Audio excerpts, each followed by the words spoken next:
ഇനി ഞാൻ എന്ത് ചെയ്യണം മാമി? ഇനി നീ പൂർണ്ണ നഗ്നനാവണം.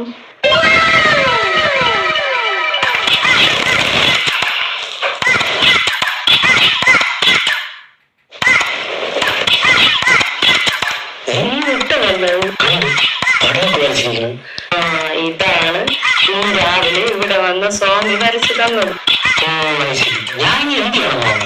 മക്കൾ ഇതുകൊണ്ട് കന്നിമൂലയിൽ പോയി ഈ മുട്ട കണ്ട് പ്രാർത്ഥിച്ച് കുടിച്ചിടണം.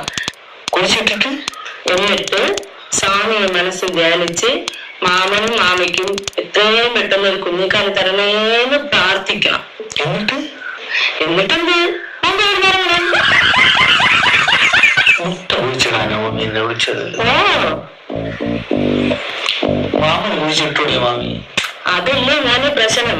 രാവിലെ സ്വാമി എന്ന് പറഞ്ഞ് കല്യാണം കഴിയാത്ത കന്യക